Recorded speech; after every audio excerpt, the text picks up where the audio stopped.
Good evening. Welcome to Moments with Mary on this majestic Monday, September the 27th, 2021. It's good to be here.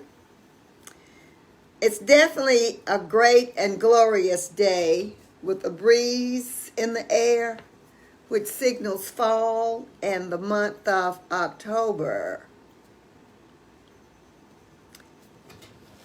We've had lots of hot weather, and we are all, I believe, ready for coolness.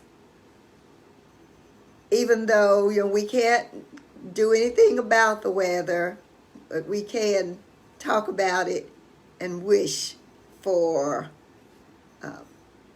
the pleasantness of weather. So I would like to continue to ask you to offer an extra thanks and shout out to all healthcare workers who are working extremely hard to talk and take care of us as we travel through these difficult times with the pandemic. We must continue to mask. I know we are ready to get rid of them, but we must continue to mask, get vaccinated, stay away from crowds. It is still a serious matter. And of course, we don't know how long it's going to stay with us, but we need to be cautious, take care of ourselves, and help to take care of others.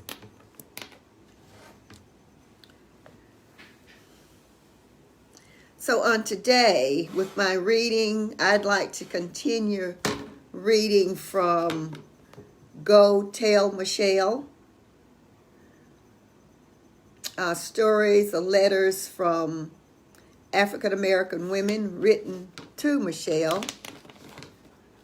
And it was edited by Barbara Seals Nevergold and Peggy Brooks Bertram. And I'll share a little bit. And I said it was only written by African American women, but I'm sure there are others, ethnic groups who have written letters to her also that's included in this book. But the letter that I'm going to read today is entitled Michelle, When We Heard the News. Girl, we all hollered. We danced in the streets. We drank good wine. We all threw our hands up in the air toward the sky. We all shouted, hallelujah, hallelujah. Let God's work be done. The time has come. And sister, we are ready. We're all sisters, moving and swinging all over the place. We all are doctors and teachers and lawyers and singers, dancers and piano players. We all harmonize together. Hallelujah, hallelujah. We are skaters and bicycle riders and truck drivers and giving parties for the lady babies and the teenagers and Uncle Joe and Aunt May. We all are sisters.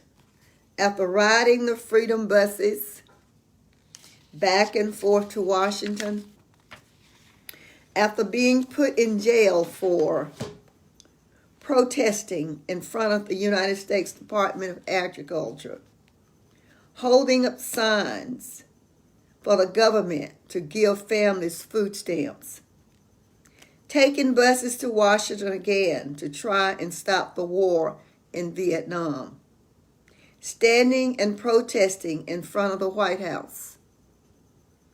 After sending Congress 1 zillion letters of protest, after fighting for women's rights for the Women's Studies departments, at all the universities all across the land, after riding buses back and forth to Albany, protesting the cuts in education for minorities and women. And my sister girl, Dorchelle, stood up and spoke for the masses. She was even written up the Albany newspaper. She was standing up and speaking up. After visiting Sparta, Georgia, located in Hancock County in the summer of 1959, trying to buy an ice cream cone and receiving the comment back from across the counter, "We don't serve niggers here." After all the standing and singing and the letter writing and the telephoning and meeting with our sisters, we never once gave up, day after day and week for week, after week and night after night. And fear and year after year, gathering together to discuss the issues at hand, fighting for our lives. All us sisters, we travel by land, sea, and air. Sisters all over the place. Even my white sister friends called to say they were elated. I told them, so am I. I shouted for myself as loud as I could scream. I shouted again for my daughters, Totally, who recently received her PhD from TSU, and not without a single struggle. You feel me. I shouted, you hear me. I screamed.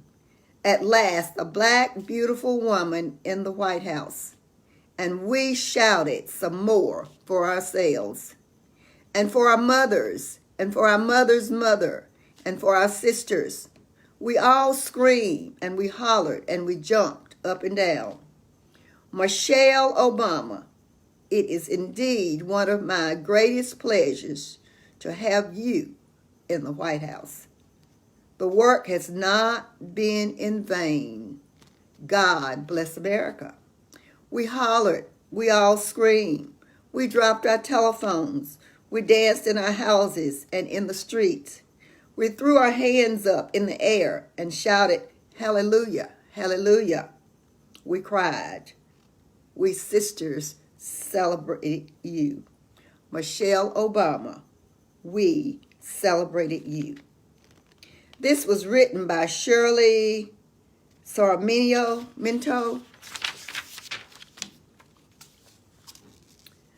Shirley was born in Buffalo, New York. She is an educator, poet, writer, lecturer.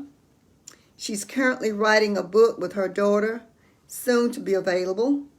Shirley has worked and volunteered for many community agencies in Buffalo. And that is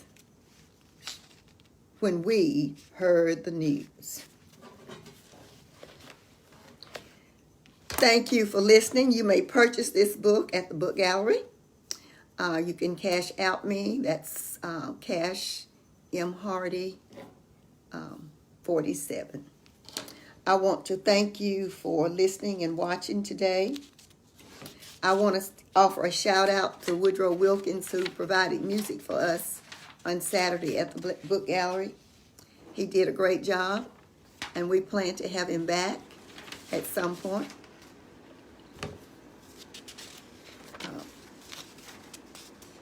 So if you're in need of a good book to read, stop by the book gallery. We can supply it for you.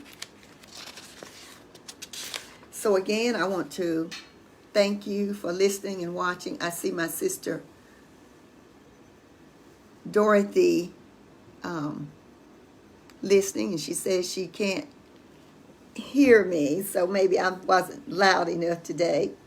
So maybe you can play it again and turn your volume up and hear me. So again, thank you for listening and watching. I will continue on Monday of next week. I love you, and as I said, I'll see you next week. Goodbye.